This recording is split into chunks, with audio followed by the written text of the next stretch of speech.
Hello everybody and welcome back to World Talks, where every word matters. And now joining me here on World Talks to discuss the new European Parliament after its first week and the selection of Ursula von der Leyen for another term as President of the European Commission is Polish MP and Deputy Speaker of the Parliament, Krzysztof Bosak. Hello and thank you very much for joining us today. Hello and thank you for the invitation. Well, it's great to have you in. Now, I'm going to start off with a situation, unfolding in Brussels and Strasbourg. Many parties that are Eurosceptic, anti-establishment parties, including your party, Konfederacja, and Germany's Alternative for Germany, or AfD, were claiming that after the European parliamentary elections, the results will change how Europe functions, how it works. But so far, they failed to block the mainstream parties, which have comfortably elected Ms. von der Leyen for yet another 5-year term as President of the European Commission. So why are all these parties, why are your parties and the coalition of them so ineffective? I believe that we are effective, but mainstream parties are still in mainstream. All this talk that we heard in mainstream media that we have a wave of nationalism or wave of populism across the Europe, it was false in my opinion. There was no clear data from polls, from social research that such a trend exists. We have some countries in European Union where Euro-critical or Eurosceptical parties are more popular, but these are rather exceptions, not the rule. We have only the one country in Europe, it's France, where party number one, or maybe France and Hungary now, where party number one in elections is strong and at the same time non-mainstream right.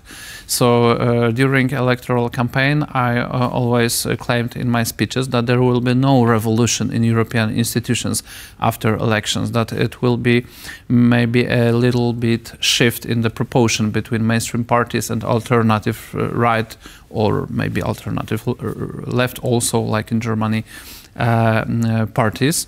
And this is what we have. Mainstream is still strong. Ursula von der Leyen got another term, and Euro-critical and Eurosceptical parties got more members of European Parliament and were able to form three political groups, which are stronger than ever before. But still, it's not enough to change the situation, the proportion, the majority in the chamber. Right, so in that role, what role do they provide? Do you think it's more of a check and balance on these mainstream parties? I believe that it's a typical role of opposition in democracy. So they propose a different approach and voters could decide. In many countries, for example, 15 or 20 years ago, voters didn't have any alternative to typical pro-European center-right political correct parties. Now, in almost every European country, you have alternative right, you have parties and politicians and leaders who are critical towards mainstream pan-European movement against policies of European Commission, and I think it's right. It's okay. It's how it should be. That we should have some alternatives. The situation that center-right and center-left and progressive liberals and far-left parties agree on almost every issue, it's not democracy. It's an oligarchy. So I believe that we have an opposition in European Parliament, and this opposition, with its critique towards European Commission, propose different approach and different perspective for the voters, and voters are looking, in my opinion, for this different approach because Europe is weaker than ever before. The economic role of Europe in the world, the level of social security, of public security, we see decrease on almost every issue. And we should analyze why it is so. Why this? Maybe the main strategy that is introduced for last decades is wrong. Many say that the far right is too fragmented. You've kind of alluded to that, to be a greater collective force. What would you say if someone argued that the real alliance of nationalists from different countries is a contradiction in terms, right? First, I don't like the term far right. I believe that if we call somebody far right or far left, we should use this term not to national conservative parties or parties who are skeptical to the process of building a pan-European state. We should use this term to brand politicians who are truly extremists. So they use violence, they intentionally spread hate against some groups. But if somebody respects rule of law, human rights and the rules of democracy, but he criticizes mainstream policies, it's not being far, it's being alternative, yes? Mm-hmm. And it's not wrong, it's good. This is first. Second, of course, let's say national conservative parties, moderate nationalist parties and patriotic sovereignist parties have always different approach to many international problems, and it is truly difficult to build something like international movement of patriots and nationalists. It was always harder to cooperate among right-wing parties than, for example, than socialist parties or communist parties. They have more than 100 years of tradition of building internationalist leftist movement. So it's difficult, but it is necessary, because if in European Union we will not have a good platform to cooperate and to build alternative agenda for whole Europe, not for every different country, the situation will not change. And if situation will not change in European institution, next countries after Great Britain will try to leave European Union, or all this system of institutions will collapse, because it is impossible to push whole continent into economic decrease and insecurity, selling it to the societies like it's a new kind of progress. It's not progress, it's regress. Do you still support Polexit or Poland leaving the EU? I believe that it is an option. This option for now is not necessary, and it's not #1 choice for Confederation, Freedom and Independence, my political party, or national movement, my faction inside Confederation. But I believe it's an option that should be on the table if we see in the future, for example, next years, next decades, if the situation in European Union still will be so difficult for Poland and for our economy. For example, now we have one of the highest prices of energy in the world. It is very hard to compete on international markets if you have so big burden. We should do something about this, and this is not extending this climate policy and extending this emission market into ETS 2 system, or increasing the goals of reducing emissions. It's not the way it should be. So if European Union will not change, I will support exit movement. For now, we are focused on securing our national interests, and we'll now see if it is possible being in the European Parliament, because before there were only law and justice politicians representing Polish right and Polish patriots. And from our perspective, law and justice politicians were always in favor of European Union.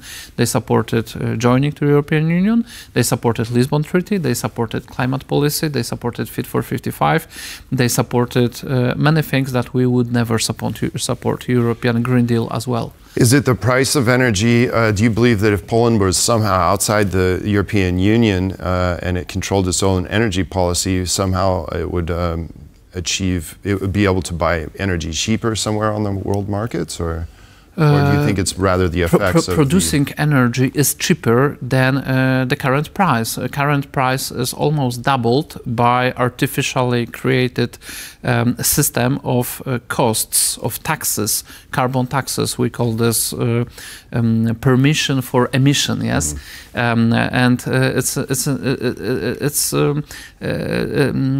it's a false product. Yes, it's like electronic money, but it's not money, it's cost. So we produced a system of artificially created costs, and we put it on our economy, and we doubled our energy prices, and we could have immediately lower prices of energy and a better competitive situation on international markets if we cancel this policy.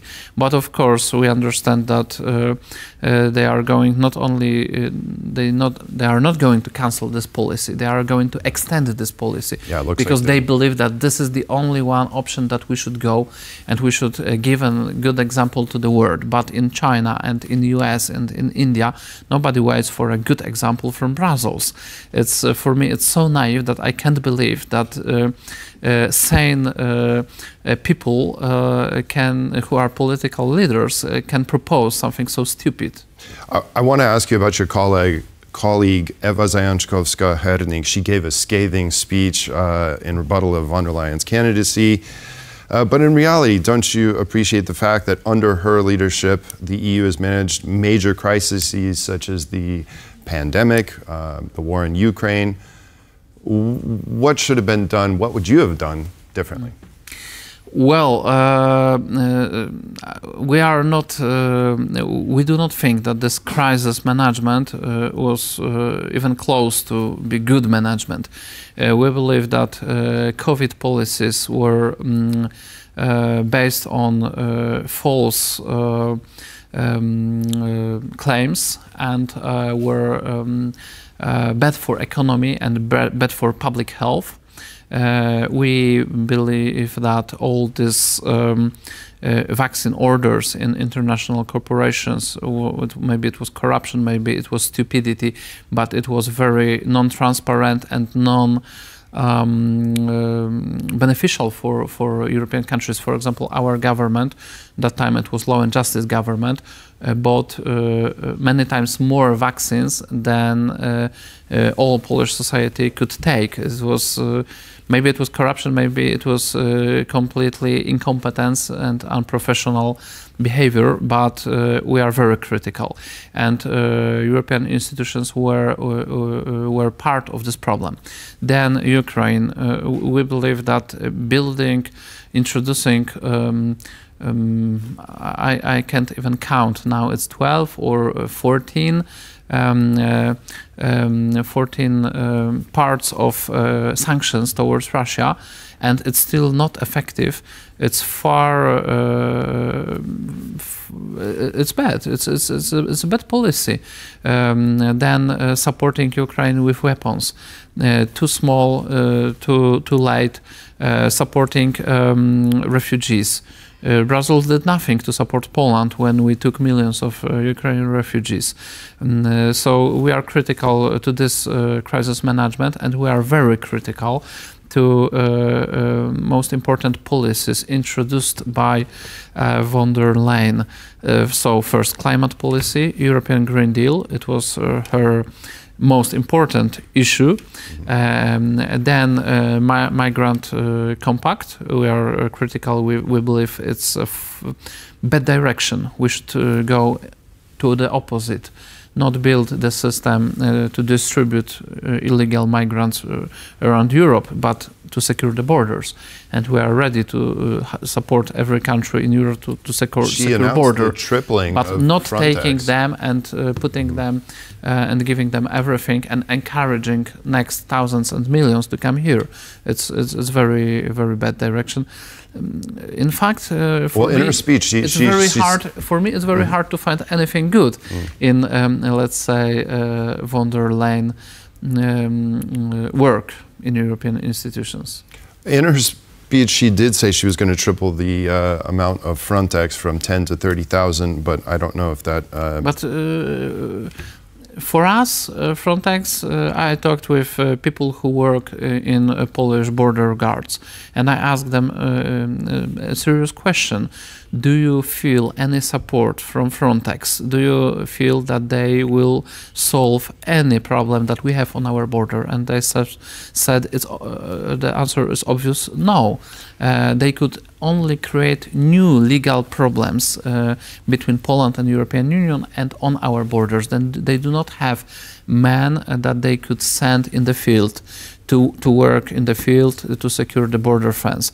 They have office workers who create new strategies, new papers, new bureaucracy. And new bureaucracy. This is not what we need. Mm-hmm. Many people in Poland were shocked that the Confederation teamed up with AfD in the European Parliament. Now, this is a party that had downplayed some Nazi war crimes and often takes anti-Polish lines. Why did you choose them, and is there no other choice amongst other nationalist parties? First, there is no any agreement between Confederation and this new group, sovereignist group, where AfD are also members. There is only half of our delegation to European Parliament, 3 members of European Parliament from New Hope Party joined this group. Other people from National Movement and Confederation of Polish Crown, second 2 parties inside Confederation, didn't join, and they are still negotiating with other groups like Patriots for Europe or Conservative and Reformists. I believe that these are better options, but of course this agreement between New Hope members of European Parliament and the sovereignist group could be also beneficial if they will negotiate inside the group, and their agenda, their statements will be good for Poland and for Europe at the same time. And I think it's possible. We should influence every political group in European Parliament. I believe that politics in European institutions and the European Parliament is very rarely talking with people that we like and we agree. It's all the time talking with people that we disagree and we have different interests in different approach. And it is in centrist groups, and it is like that in also Euro-critical and Eurosceptical, even nationalist groups. It's not new. We had such groups before with people with controversial interviews, and I believe that we should not focus on controversies. The most controversial member of European Parliament was not invited to this group from AfD, but we should rather focus on joint agenda. And they are opposing all that I described before. I want to ask you about the, because we're almost out of time, I want to ask you about Poland and gearing up for the presidential elections. You were a candidate in the last elections and actually came in 4th place. Are you ready to run in the presidential elections? Before we have to organize primaries to decide who will be the presidential candidate of Confederation.